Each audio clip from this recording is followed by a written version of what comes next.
Hi, I'm Tom. This is Lucy, and this is Kitty Help Desk.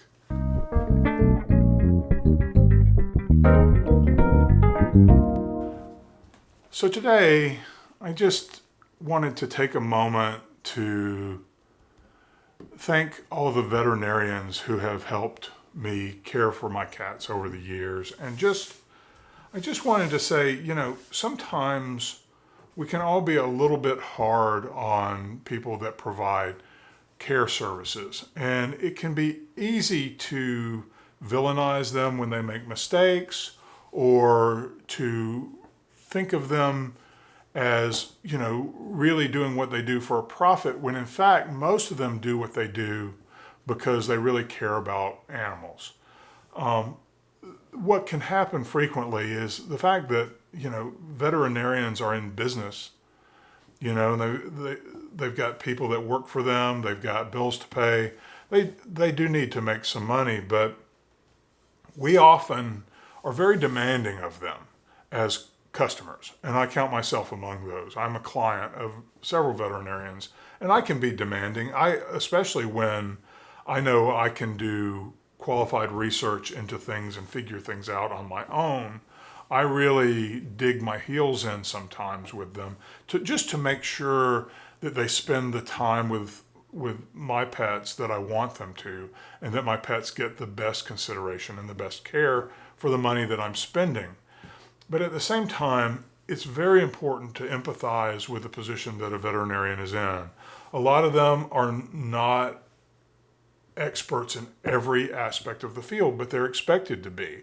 And we walk in, and we as consumers, we tend to be like, well, we want you to do something. Here's a problem, you fix it. That's basically our approach, right? As consumers, we show up with our pets and we plop them down. We're like, fix this. And in a lot of cases, they really can't immediately, or it might take a tremendous amount of diagnostic work, that costs money. And a lot of customers, a lot of clients of veterinary care spend a lot of time complaining that it costs so much money. Oh, the prices have gone up. And they have gone up. Don't get me wrong. They have gone up. Everything's gone up everywhere. But at the same time, the vets just really, they have a hard time suggesting some of those tests that our pets may need because they know that we're going to balk as customers. We're going to be like, oh, that's so much money. Oh, we spent all this money on this test. It came back negative. You should be happy it came back negative. But in a lot of cases, people are like, oh, that was wasted money. I shouldn't have spent all that money on that test. No, you should have. And we have to start really encouraging our veterinarians to dig into diagnostics and to spend more time on testing our pets. Would you like another treat? Yes, she said, that is a silly question, human. There you go, baby. There's another part of this, though, and that is that veterinarians and all animal care providers are in a class of people that are endangered in our society. These are people who care a lot, spend a lot of their emotional energy on care and literally care, administering care. And it can be an unfulfilling task. So my friend Mina here has been undergoing some tests because she's been drinking more water than normal. And that's really the main thing that I noticed. And I took her to the vet. And my vet, who's very busy, a very busy practice, spent time trying to draw blood. Mina is almost 17 years old now. And it's very difficult for them to find a viable vein to draw blood. And it took a lot of time.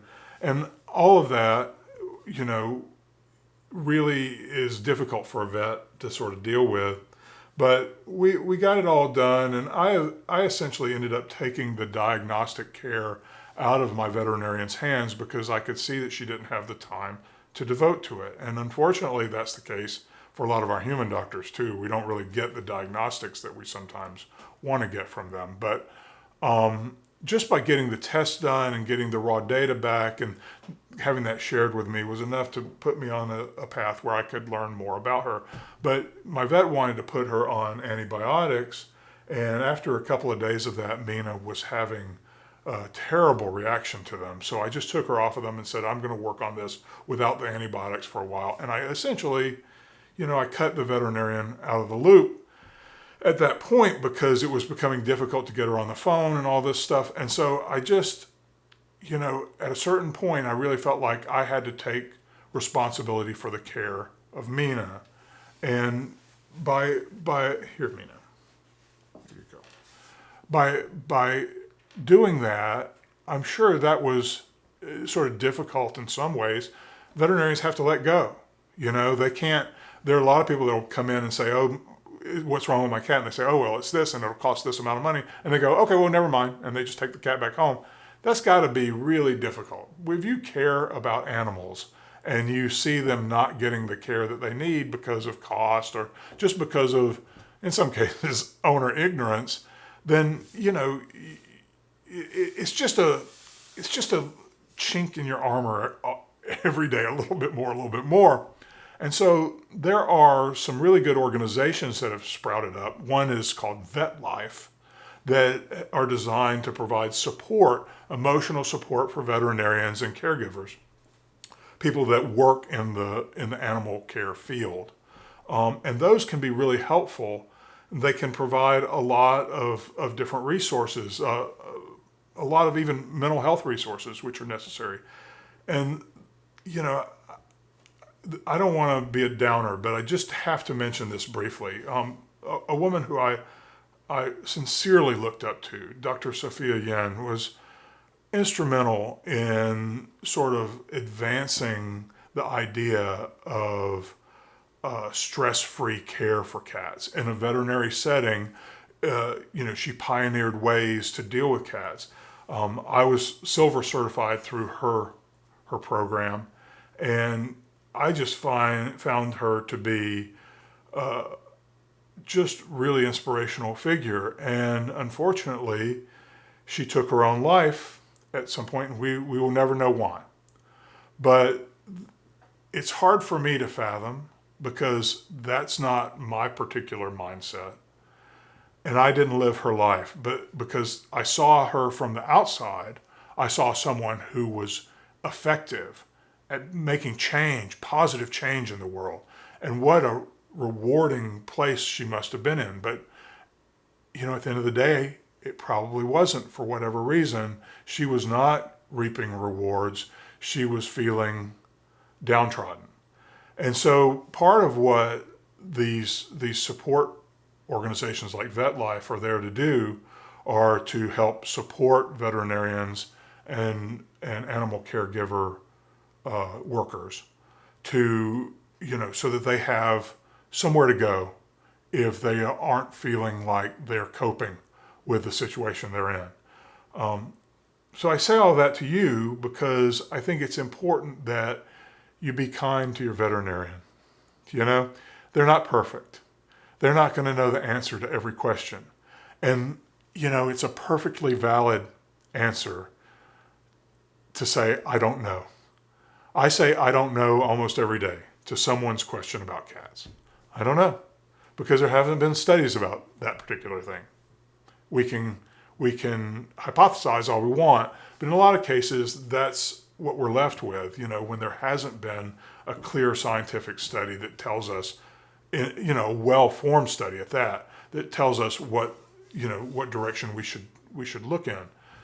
And so with vets, you have to imagine, wow, they have to treat all these different species, and they have to know about all these different species, but they can't really know in incredible depth about any one of them unless they're a specialist of some sort. There are specialists, and I've taken Mina to a feline cardiac specialist, if you can believe it, because she has a heart murmur, and we had an ultrasound done of her heart, and it's fine, and so far that doesn't seem to be a factor in her ailments. I think just really growing old is the only factor that she really has to deal with, and possibly some loss of kidney function. But other than that, I think she's in good health.